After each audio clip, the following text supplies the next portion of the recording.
Muito bem, nós temos, olha que maravilha, nós temos 37 participantes numa reunião online, terça-feira à noite, todo mundo cansado de trabalhar e ainda arrumando um tempinho para estudar, muito bom. Primeiramente, eu agradeço de coração, com muita alegria, a presença de cada um que arrumou um tempinho para vir aqui se reunir nesse nosso grupo de estudos. Eu confesso que eu estava bastante ansioso para essa reunião, porque eu vou trazer um tema bem legal para ser discutido, e eu adoraria depois, ao final, a opinião de cada um, e eu falei ali no começo para os que estavam ali no início, que a ideia é testar a ideia de hoje, né, o tema de hoje é a ferro e fogo. Dar chibatada na ideia mesmo, na tese, né?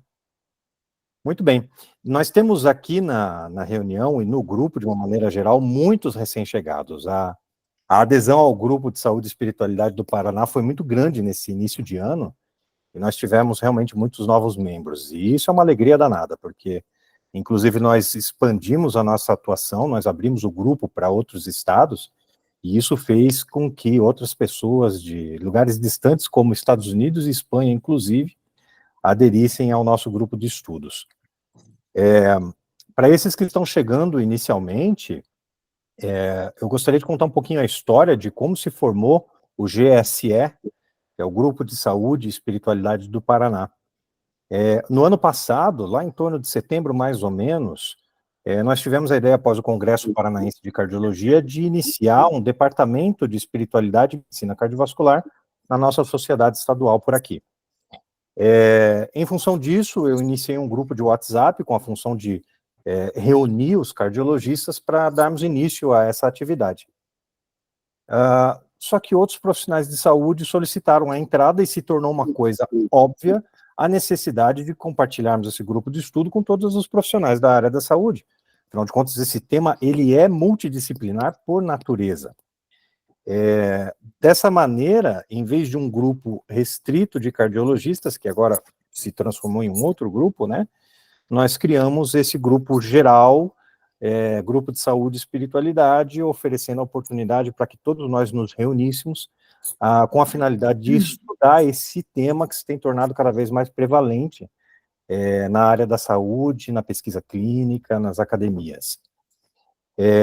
Inicialmente o grupo era restrito ao estado do Paraná, por uma questão de logística, nós achávamos que talvez a expansão atrapalhasse os trabalhos, mas a partir do momento que nós temos atividades fundamentalmente online, não fazia mais sentido nós mantermos fronteiras geográficas, barreiras geográficas. E foi uma atitude, uma decisão muito feliz quando todos votaram, isso foi uma votação, né? Todos votaram, a maioria votou exatamente pela abertura do grupo para colegas de outros estados e outros países até. Em função disso, nós hoje expandimos bastante, estamos com mais de 250 participantes do grupo, um grupo que reúne de maneira espontânea profissionais que se afeiçoam a esse tema, um grupo sem cobrança de qualquer forma, é um grupo gratuito. Por quê? Porque todos ali estamos reunidos para estudar, para aprender. Nós aprendemos uns com os outros, mesmo porque esse tema da espiritualidade e saúde é um tema que ainda está nos seus primórdios, podemos dizer assim, embora ele já seja tão antigo quanto a própria humanidade, né? Como que funciona o GSE?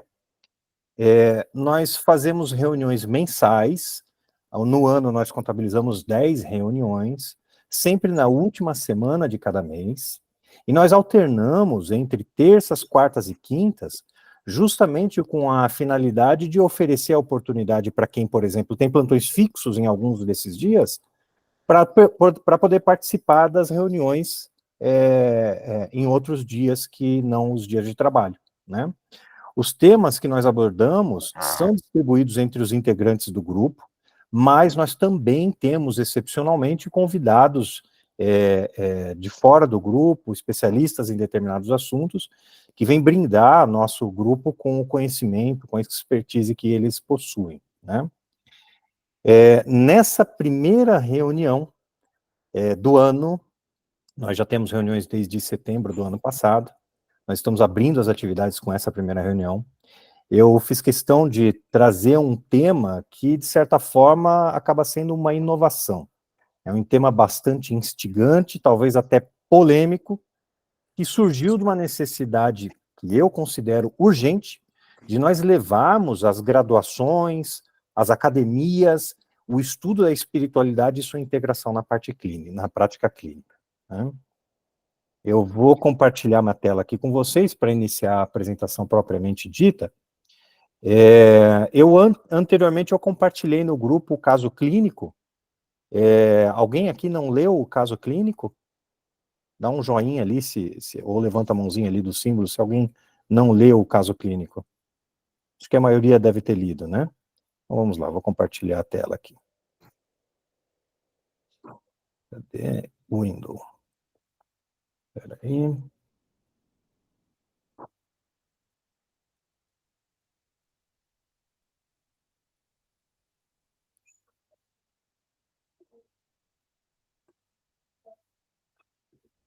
Me confirmem se a tela aparece aí para vocês. Aparece. Maravilha. Então, o tema que nós vamos abordar hoje é ideologia, um novo termo para uma antiga demanda. O caso clínico que nós compartilhamos falava da Dona Maria, uma paciente de 67 anos, genericamente denominada cristã, que vinha com um diagnóstico de câncer de ovário já em estágio terminal, incluída no programa de cuidados paliativos, e como história significativa, história prévia significativa, ela lá aos 24 anos, mais ou menos, teve uma gravidez com grande dificuldade social e por conta da impossibilidade de criar a própria filha, ela doou essa bebê para uma outra família.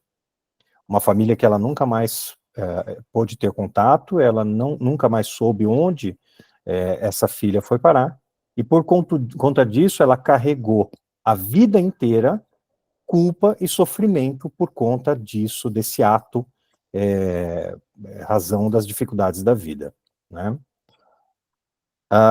Durante o tratamento paliativo, já na fase terminal, ela apresentava muitos conflitos, que nós chamamos de conflitos espirituais em inglês, eles chamam de spiritual struggle, justamente por quê? Por ser uma paciente bastante religiosa, ela não apenas possuía a culpa de mãe, ela se sentia também culpada com relação à sua própria crença.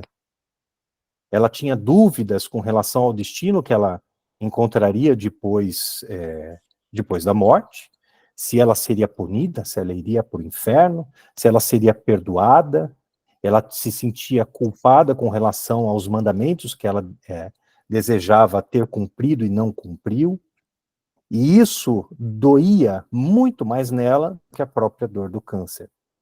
A Dona Maria, ela vinha sendo cuidada por uma equipe fantástica, uma equipe que tratava ela com compaixão, acolhia ela nas suas necessidades biológicas, nas suas necessidades psicológicas, acolhia a família dela de uma maneira adequada também nesse fim de vida, mas essa equipe se encontrava despreparada com relação à abordagem da espiritualidade dessa paciente.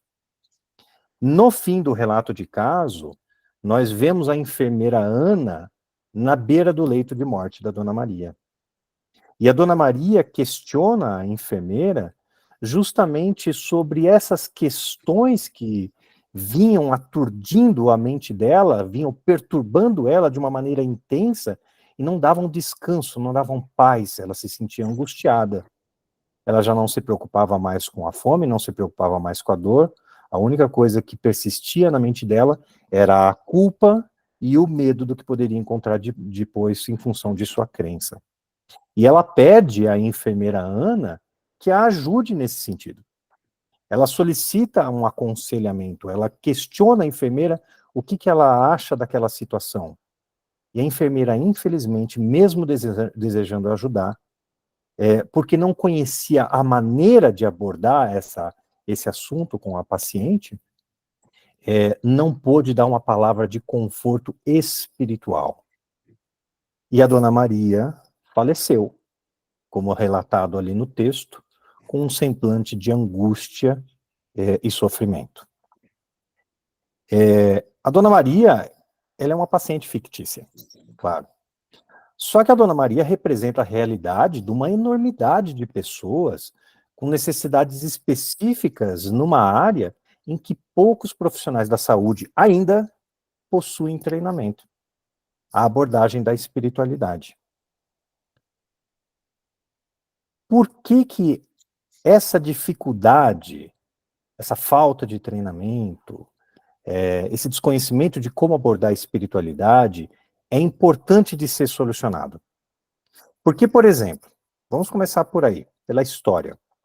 A ação da OMS, lá em 1948, já na primeira versão da Constituição da Organização Mundial de Saúde, ela adota o conceito de saúde como um estado de completo bem-estar físico, mental, social, e não apenas a ausência de doença ou enfermidade. Mais do que isso, mais recentemente, lá especificamente a partir da década de 90, começou a ocorrer a inclusão da dimensão espiritual no conceito de qualidade de vida. Foi a partir do desenvolvimento do questionário WHOQOL, ou WHOQOL, Quality of Life, que foi desenvolvido pela OMS para medir a qualidade de vida em diferentes culturas e populações. Foi a partir desse momento, ali em 1991, mais ou menos, que a dimensão espiritual, religiosa e pessoal foi reconhecida como um componente importante, importantíssimo, da qualidade de vida nas versões subsequentes desse instrumento.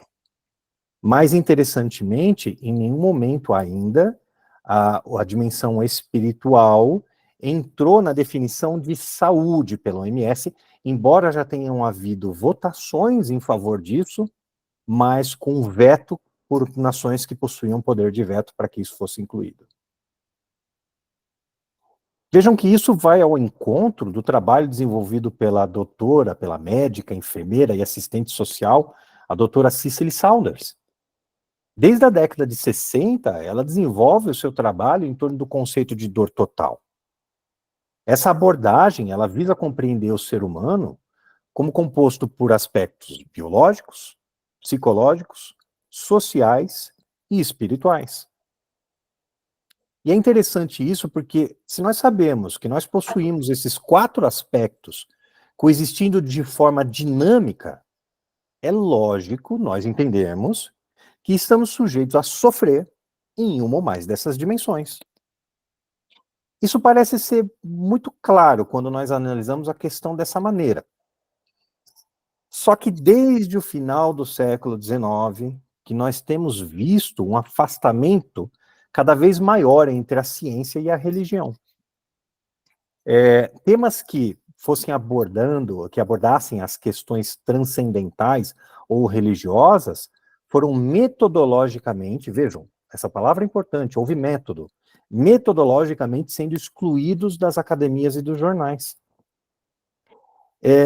Mesmo que nós não entremos no mérito do porquê que houve essa cisão, para nós aqui, nesse estudo, nesse momento, o que importa é a consequência disso para os nossos pacientes, porque é quem sofre.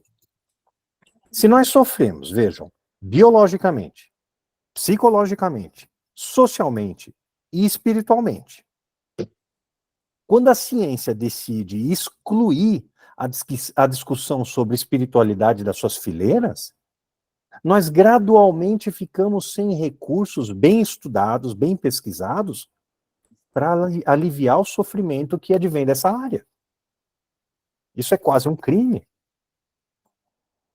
Só que assim, interessantemente, esse afastamento tem se revertido nos últimos anos, principalmente a partir da década de 90. É fantástico nós olharmos os mecanismos de busca de artigos científicos e nós vemos que a partir dos anos 90 ocorre um boom de novas publicações a respeito do tema de religiosidade e espiritualidade. Bom, tanto é assim que nós estamos aqui, profissionais da saúde, numa noite de terça-feira, tentando entender como abordar cientificamente a espiritualidade dos nossos pacientes. Um livro muito bom, fazendo um adendo aqui, que eu gostaria de deixar a recomendação para vocês, é esse aqui, Terra Plana, Galileu na Prisão e Outros Mitos sobre Ciência e Religião, do renomado professor Ronald Numbers. Eu tomei conhecimento dessa obra através de um grande professor meu. Eu acho importante divulgar as informações trazidas por ela, que nos mostram como de verdade, na verdade, a ciência teve sua criação às custas das religiões, e como os grandes pais da ciência eram religiosos, e inclusive a motivação para a pesquisa científica deles se pautava em seus conceitos, em seus próprios conceitos religiosos. Agora, continuando no nosso raciocínio, nós não podemos deixar de entender que o ser humano é, em geral, religioso ou espiritualizado. Nós temos 6 grandes religiões no mundo: o cristianismo, o islamismo, o hinduísmo, o budismo, as religiões tradicionais chinesas, que são colocadas todas no mesmo balaio, e o judaísmo. Só que o número de sistemas e crenças, de tradições religiosas, pode chegar, pessoal, até a 4.200, a cerca de 4.200 crenças religiosas registradas pela humanidade. Mais importante que isso, a crença em Deus ou em algum poder superior é extremamente prevalente na população mundial. Nós podemos entender que até 79% das pessoas do mundo, elas acreditam ou tendem a acreditar em alguma coisa. Com outros levantamentos, em outras pesquisas, demonstrando inclusive taxas até maiores. E no Brasil? Vejam só. No Brasil, dizem que Deus é brasileiro, não é isso? Então deve ser por isso que sejamos um dos países com uma das mais altas taxas de fé, religiosa ou não, em algo transcendente. Nós temos 2 implicações, não explicações, implicações dessa informação. Primeiro, a probabilidade de nós termos sob nosso atendimento um paciente religioso é altíssima. Estou errado? Então é praticamente 9 em 10 pacientes são religiosos. E em segundo lugar, a chance de que essa religião ou essa crença abraçada tenha um papel relevante na história da vida desse paciente, na interpretação do seu estado de saúde e nas decisões terapêuticas que ele tende a tomar, são extremamente relevantes. O problema é que falar de espiritualidade é igual à analogia do elefante branco. E aqui eu devo dar os créditos dessa ideia, vou fazer um parênteses aqui, a minha querida esposa, que foi ela que me ofereceu esse insight fantástico sobre o elefante. Na primeira charge, nós temos ali o elefantinho no divã do psicanalista, né? Dizendo, às vezes, mesmo que eu esteja no meio da sala, ninguém me percebe. Representando a ideia de que o paciente gostaria de tocar no assunto da sua espiritualidade. E o profissional de saúde sabe que isso seria importante. As pesquisas mostram isso. Mas ambos fecham os olhos para o tema por preconceito, por desconhecimento ou por falta de treinamento. E não apenas isso. No segundo quadro, nós temos já um casal conversando com o elefante entre os dois, né, em cima da mesa. E o marido falando, sinceramente, eu preferia quando não falávamos sobre o elefante. E isso mostra que mostra um potencial e frequente problema que pode prejudicar a relação entre paciente e profissional de saúde. A falta de treinamento adequado, vejam só, a falta de treinamento adequado pode fazer com que conversar sobre a religiosidade e espiritualidade do paciente seja um verdadeiro desastre. E que ambos saiam desse atendimento desejando nunca mais tocar nesse assunto.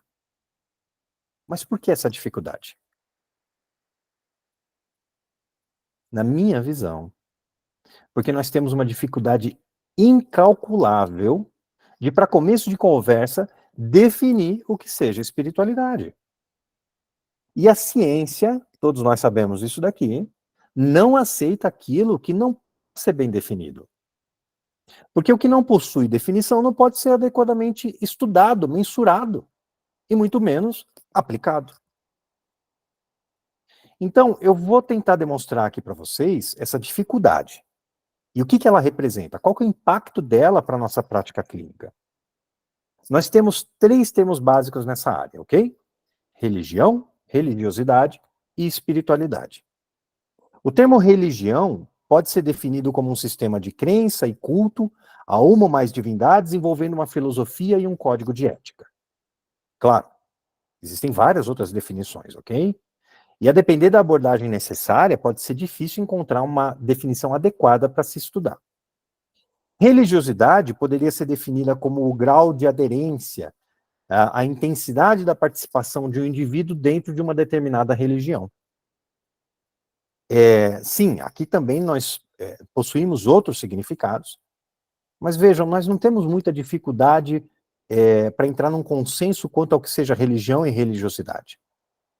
Mas e espiritualidade?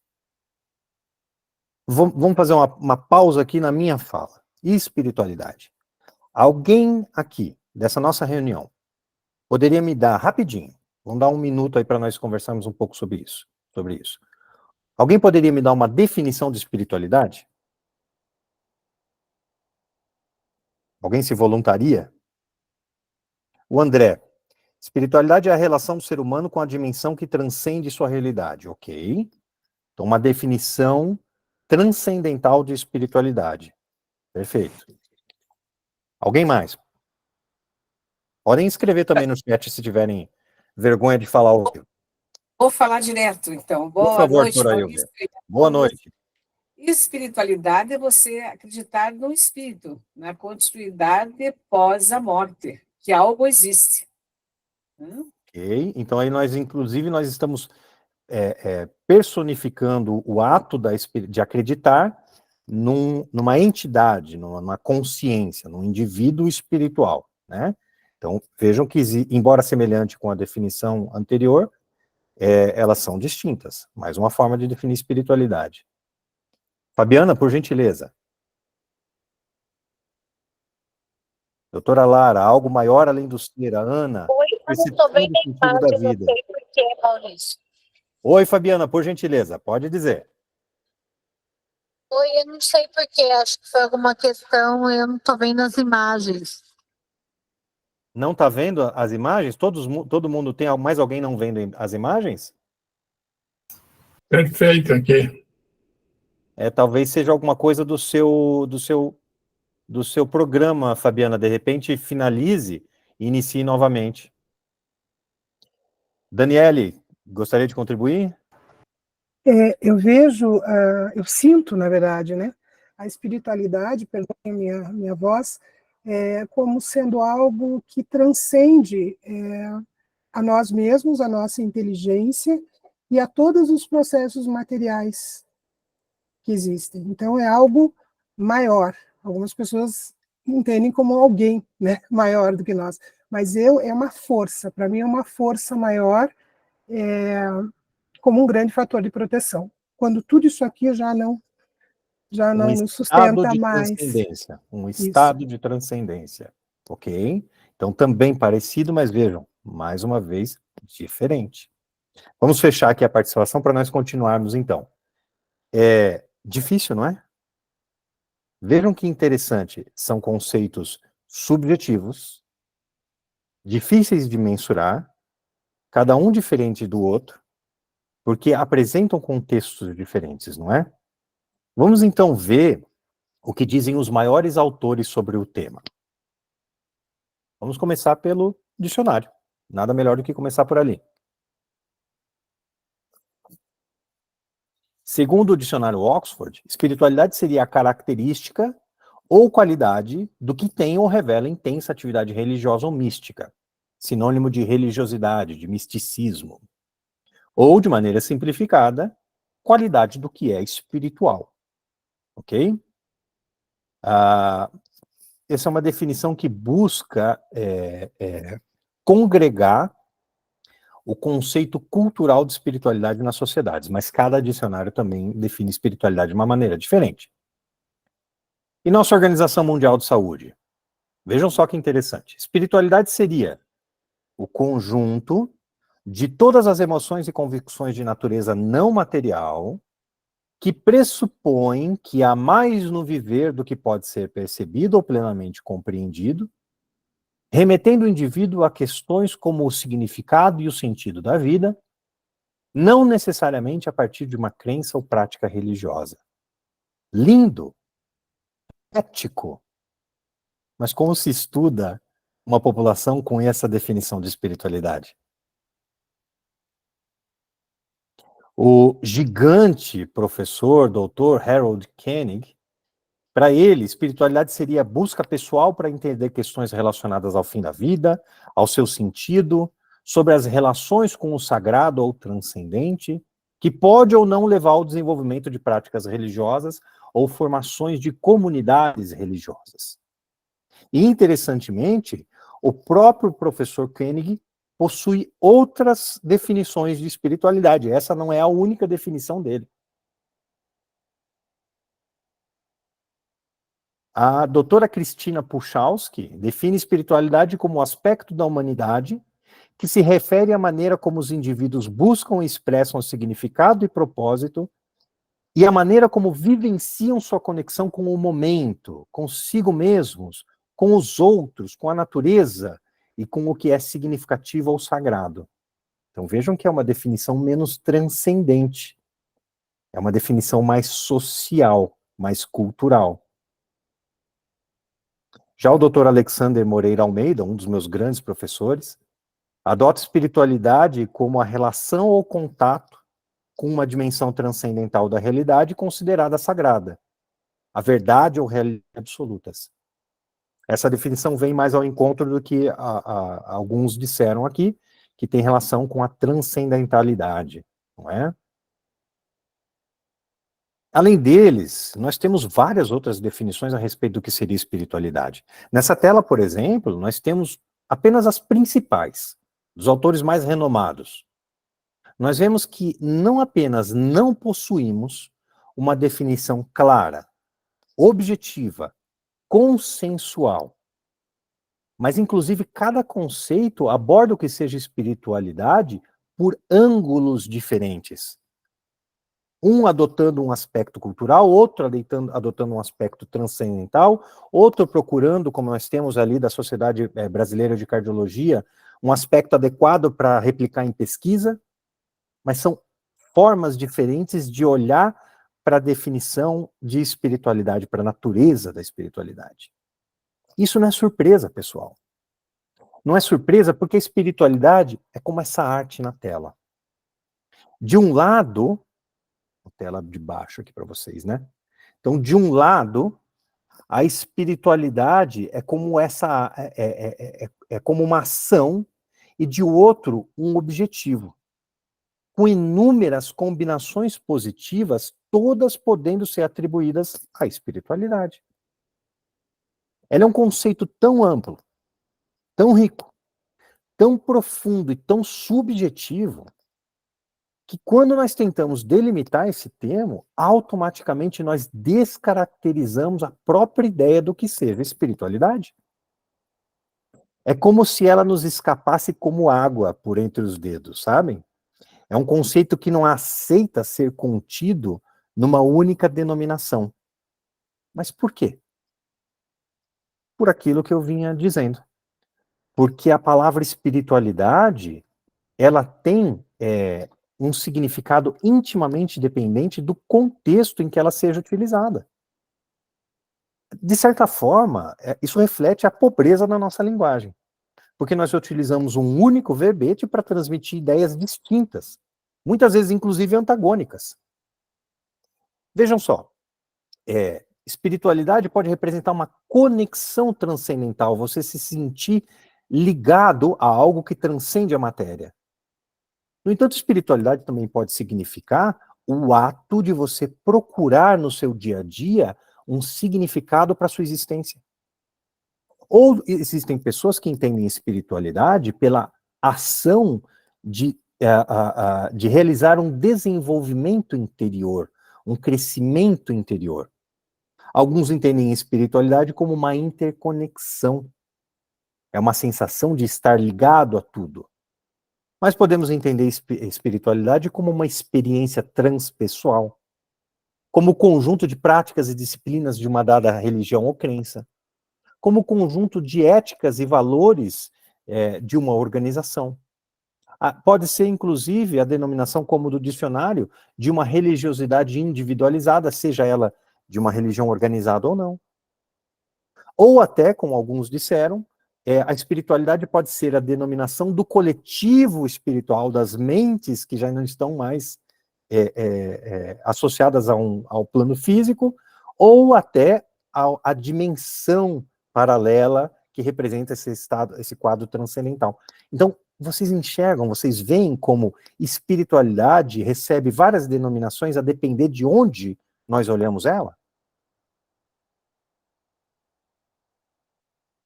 Fica claro aqui, então, que nós temos dificuldade em compreender qual que é a essência do que significa espiritualidade.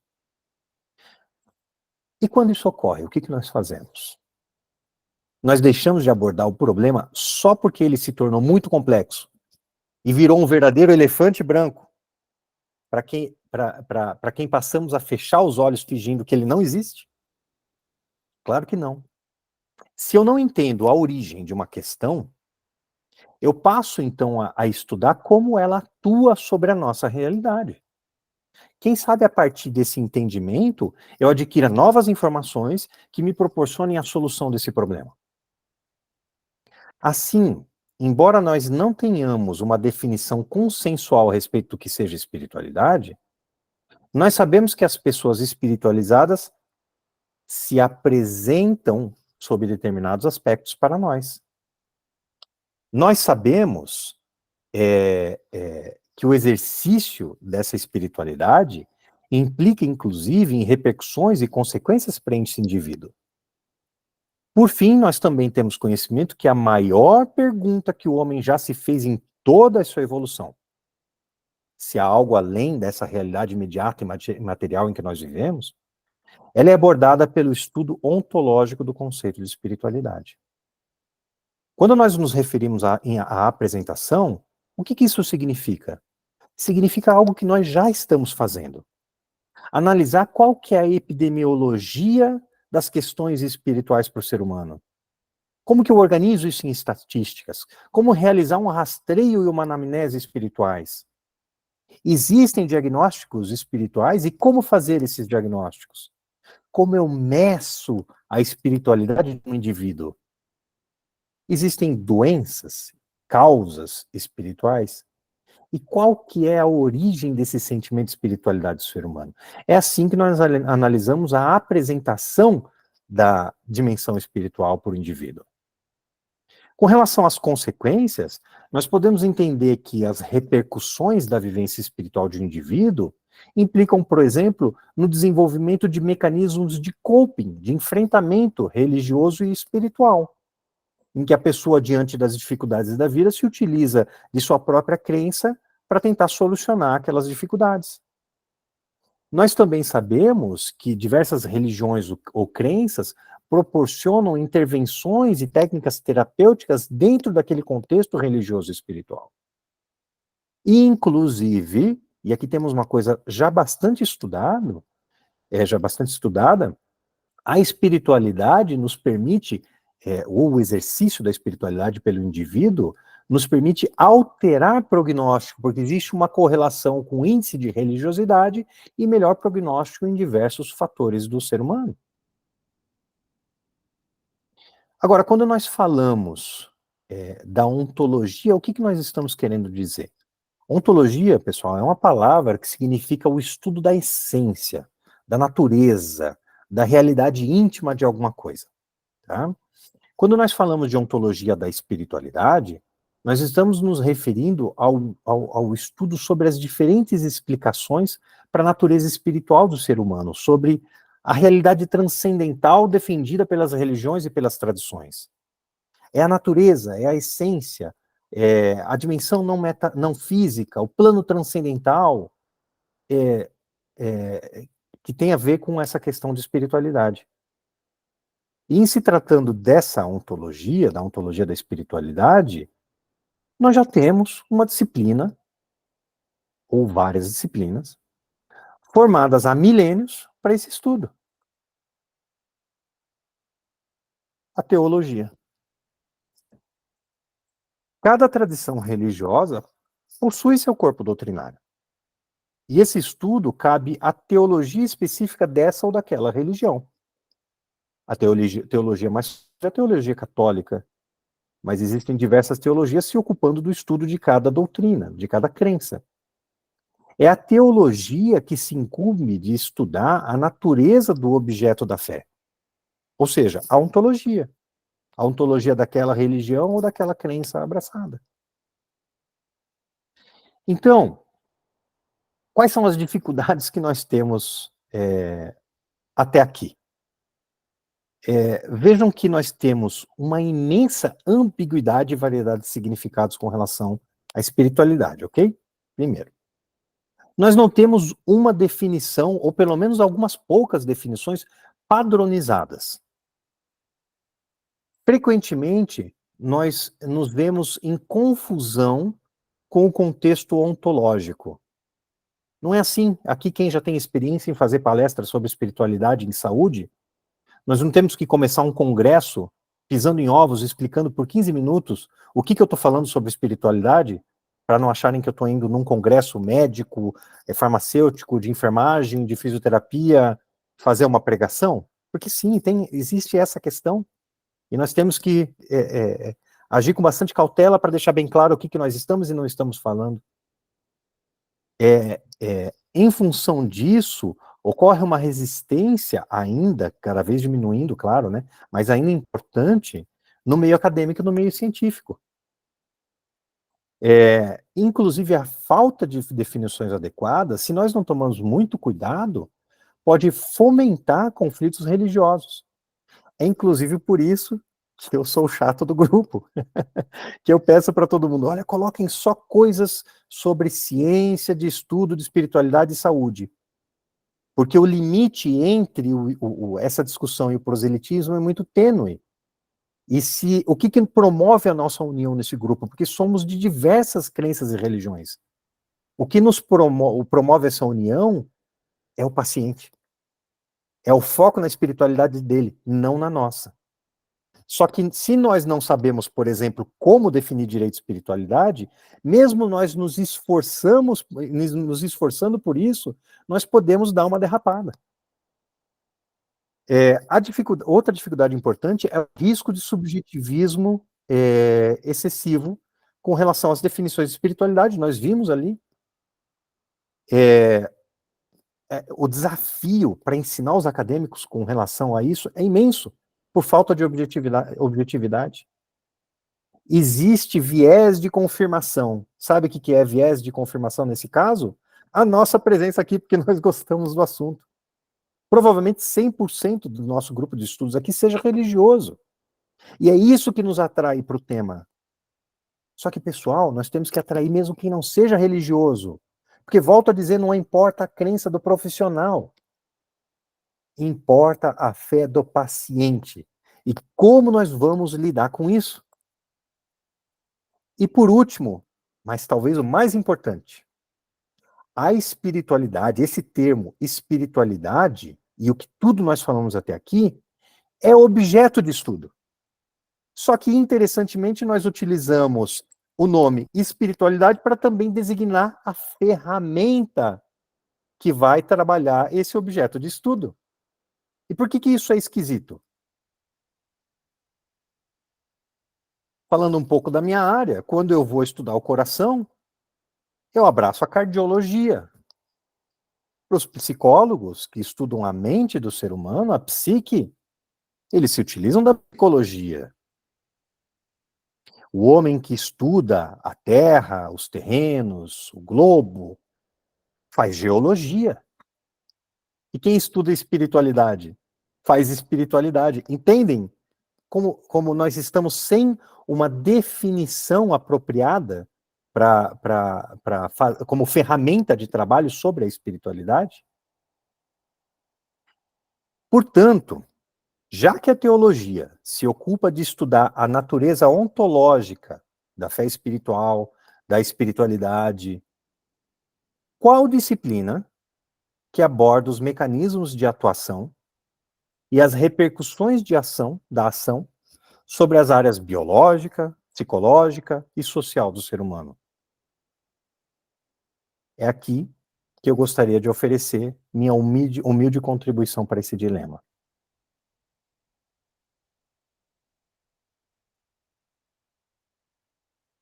Ideologia.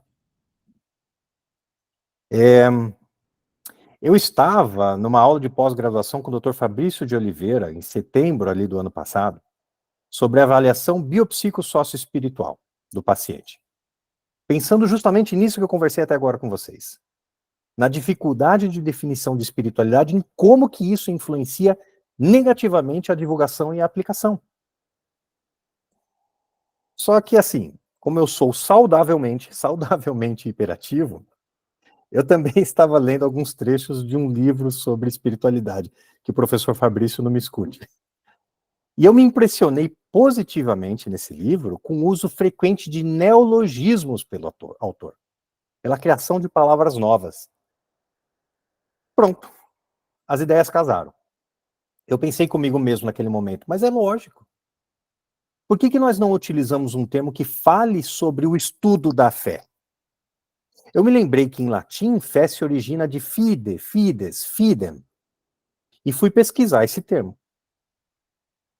Só que, pessoal, imaginem minha surpresa quando eu não encontrei em dicionário nenhum, seja no português, no inglês, no espanhol, no italiano ou no francês, qualquer palavra semelhante a essa ideia que eu estava buscando.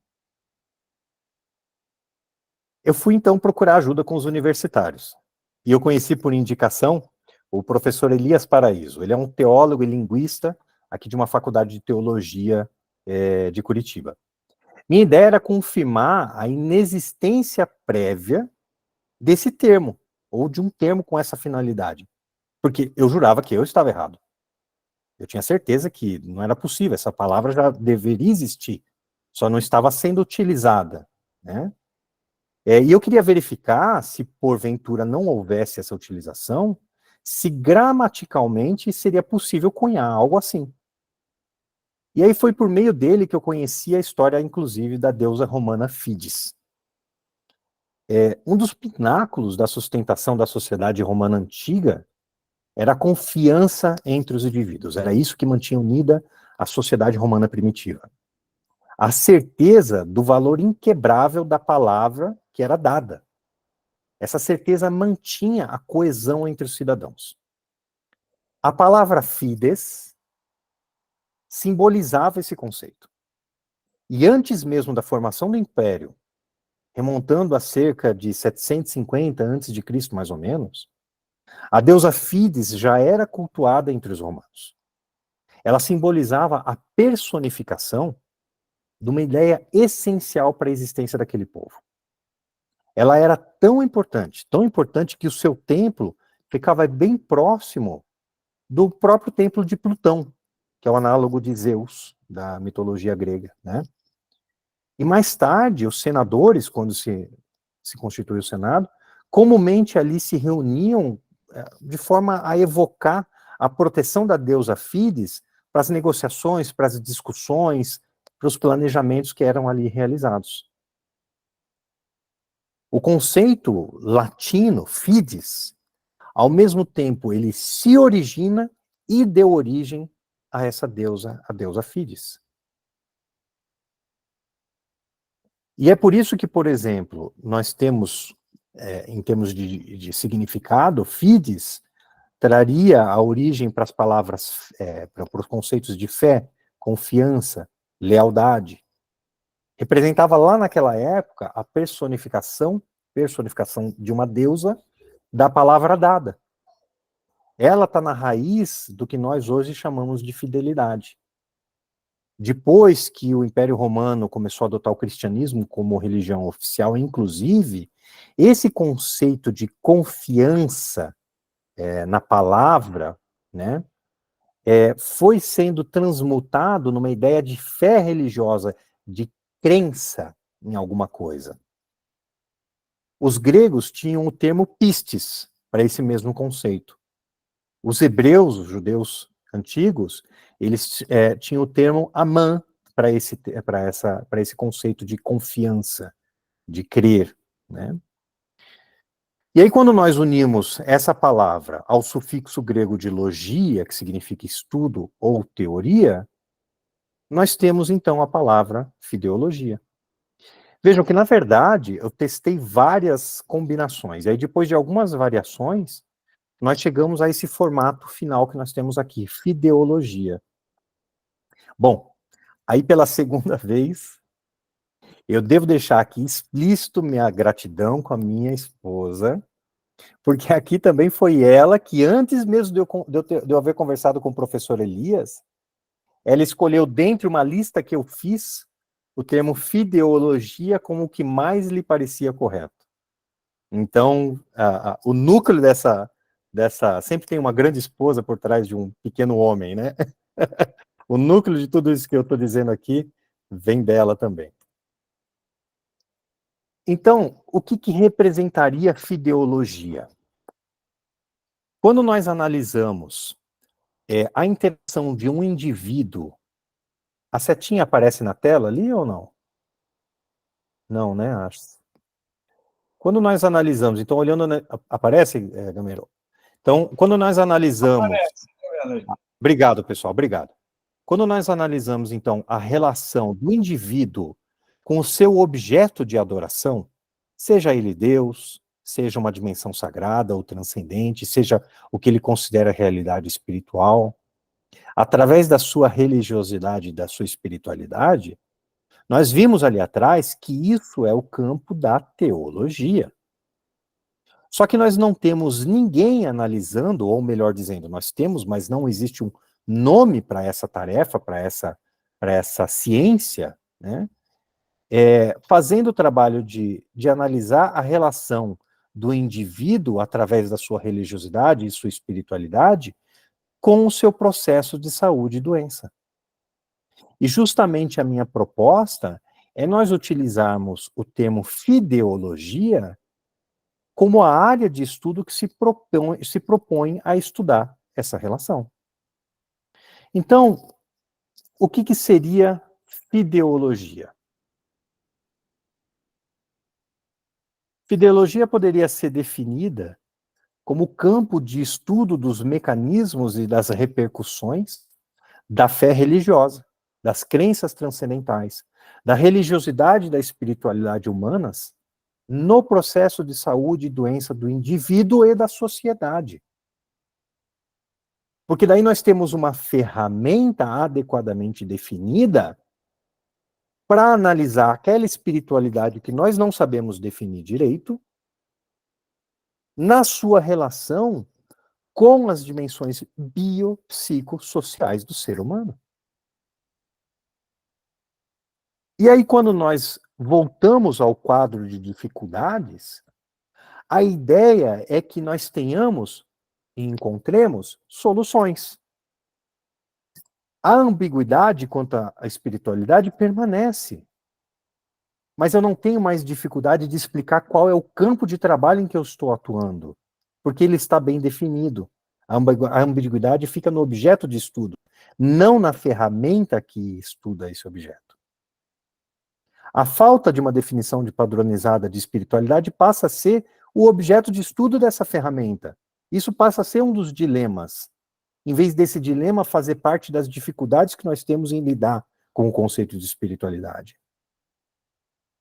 A confusão com esse contexto ontológico, porque se mistura com a teologia, deixa de existir porque nós criamos uma barreira, uma fronteira entre elas, embora seja tênue. Nós temos interseções entre as duas, claro, mas fica melhor definido. Eu deixo de ter aqueles 15 minutos antes de cada palestra para explicar o que eu estou falando sobre espiritualidade. Porque eu chego e falo, eu estou falando de fideologia clínica. Eu vim aqui falar de anamnese fideológica. Todos sabem ao que eu estou me referindo, claro, depois que o termo se tornar difundido. Quando eu possuo uma ferramenta bem delimitada, que possui objetivos claros, consensuais, eu reduzo, não anulo, obviamente, a resistência do meio acadêmico e científico em trabalhar com esse tema. Eu deixo de fomentar conflitos religiosos, como a gente conversou ali atrás, como nós conversamos ali atrás, porque eu deixo bem claro, fica bem claro que nós todos estamos nos utilizando de uma ferramenta clínica, uma ferramenta acadêmica para estudar a espiritualidade dos nossos pacientes. Nós não estamos reunidos para discutir as nossas espiritualidades e crenças. O risco do subjetivismo excessivo se reduz. Pouco, porque nós temos a dificuldade com a definição de espiritualidade. Mas volto a dizer, a ferramenta fica clara, ela se torna objetiva, e aí eu deixo de ser subjetivo. E por consequência, eu consigo levar isso com mais facilidade para a graduação. Porque a cabeça do aluno na graduação, que está abarrotada de conteúdo que ele precisa absorver, recebe uma ferramenta objetiva para colocar para dentro da mente o conceito que ele precisa colocar de uma maneira rápida, fácil, organizada. Não é? O viés de confirmação se reduz. É óbvio que quem gosta do tema vai sempre procurar esse tema, né? Mas qual que é a ideia de reduzir o viés de confirmação? Entendam que nós que gostamos do tema da espiritualidade somos a ponta do iceberg e já estamos em contato na superfície com esse estudo da espiritualidade. Mas a maior parte desse iceberg se encontra afundado ainda naquele mar e não entrou em contato com a espiritualidade. E a ideia é pegar justamente esse pedaço maior do iceberg, que são as pessoas que têm uma resistência para lidar com o termo espiritualidade, e facilitar para eles a adesão, porque nós estamos falando de fideologia. Todo mundo adora uma palavra técnica. E por fim, a espiritualidade continua sendo o objeto de estudo, mas eu passo a ter o nome para a ferramenta que vai estudar a espiritualidade no processo de saúde e doença do indivíduo e da sociedade.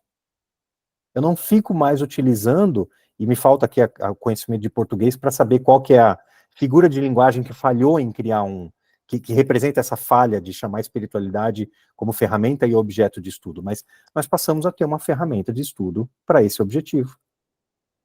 Dito isso, quais poderiam ser os objetivos para a disciplina chamada fideologia? E aqui eu vou acelerar um pouquinho, porque nós já avançamos bastante no nosso tempo. Primeiramente, aumentar a adesão. Esse é o objetivo número 1, pessoal. Aumentar a adesão à abordagem da religiosidade e espiritualidade na prática clínica. Porque não adianta nada nós ficarmos aqui discutindo o sexo dos anjos e isso não chegar a quem é necessário, nossos pacientes. E o que eu desejo com isso é facilitar que todos tomem conhecimento desse campo de atuação e de pesquisa e de estudo. Em segundo lugar, promover uma compreensão mais profunda da influência da fé e da espiritualidade na saúde e na doença. Terceiro, integrar a dimensão espiritual de forma respeitosa e ética na prática clínica e no cuidado do paciente. Em quarto lugar, melhorar a qualidade de vida dos pacientes, reconhecendo e atendendo às suas necessidades espirituais. Quinto, encorajar o respeito pela diversidade de crenças e práticas espirituais no ambiente de saúde. Sexto lugar, contribuir para o desenvolvimento de estratégias de prevenção e tratamento que incluam componentes espirituais. E, em sétimo lugar, facilitar a comunicação e o relacionamento entre os profissionais de saúde e os pacientes, considerando a fé como um aspecto importante da experiência humana. Vejam que todos esses objetivos, eles já são buscados pela espiritualidade. Nós não estaremos fazendo algo novo. Nós só estaremos dando um nome com o qual nós trabalharmos. Contudo, alcançar esses objetivos, obviamente, não virá sem algumas dificuldades. Primeiramente, e aqui como primeiro objetivo e primeiro desafio, permanece aumentar a adesão à abordagem da religiosidade e espiritualidade na prática clínica. Mais uma vez, para que isso chegue aos nossos pacientes. Em segundo lugar, um outro desafio é deixar claro que nós não queremos em nenhum momento substituir a religiosidade e espiritualidade. Isso aqui, na verdade, é uma ferramenta de estudo para a religiosidade e espiritualidade aplicada na saúde e na doença. Terceiro desafio, estabelecer-se como disciplina organizada. Exatamente para nós contemplarmos o primeiro objetivo, o primeiro desafio. Difundir-se, por consequência, nos ambientes acadêmico, profissional e de pesquisa. Não ser confundida com teologia. E ela cumpre essa proposta, porque ela tem uma definição objetiva.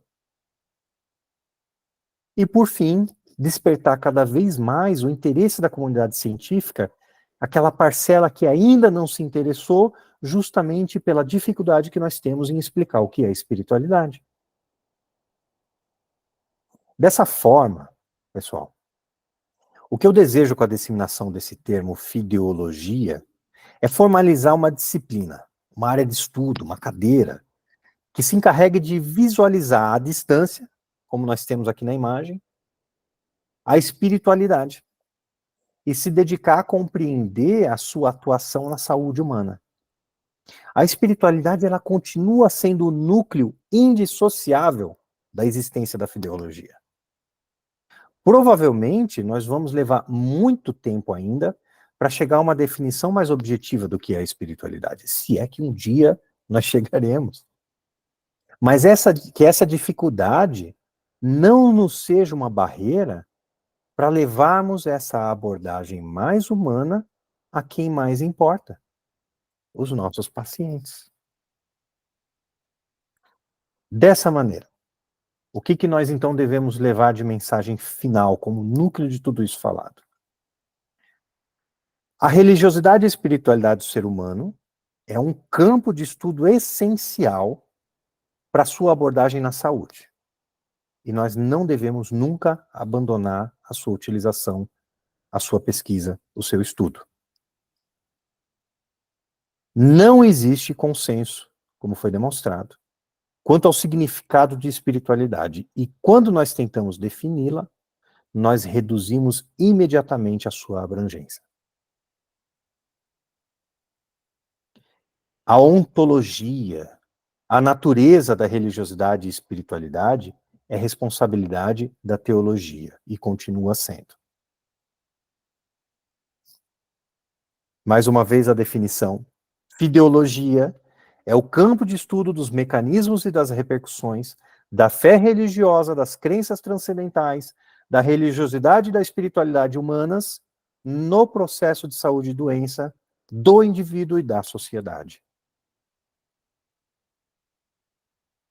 E a fideologia é distinta e complementar ao mesmo tempo à teologia, não substitui religiosidade e espiritualidade, ela estuda a religiosidade e espiritualidade e aplica elas na abordagem da saúde, visa padronizar o ensino, a pesquisa e a atuação profissional da espiritualidade, e tem por objetivo alcançar cada vez novos públicos.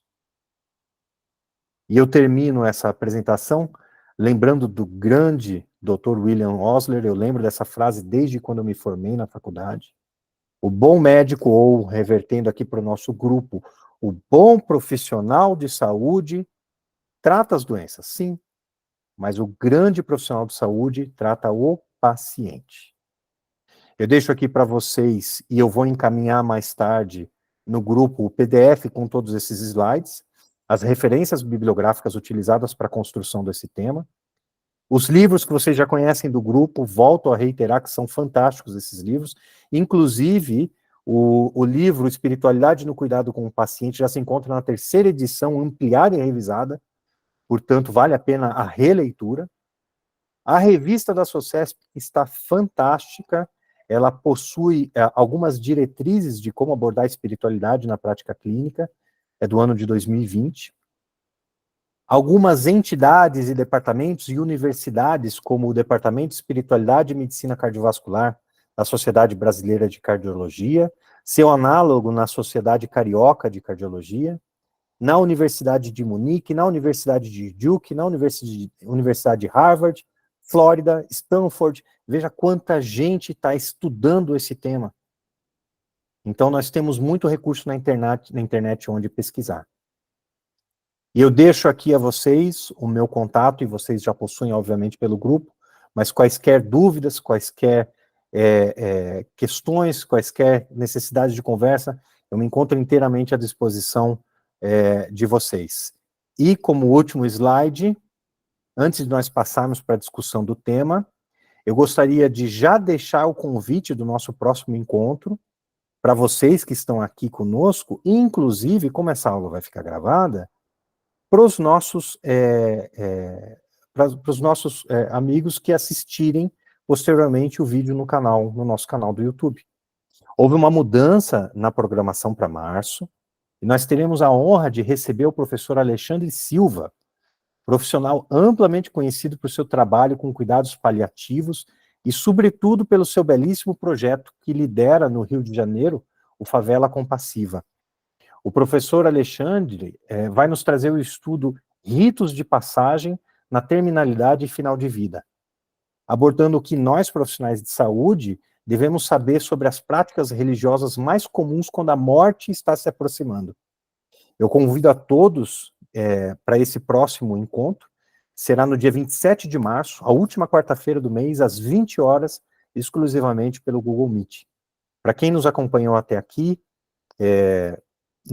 pelo YouTube, nosso agradecimento por sua atenção nesse tema fascinante da espiritualidade na prática clínica, e até a próxima. Nós passaremos agora para a discussão com nossos colegas presentes ao vivo.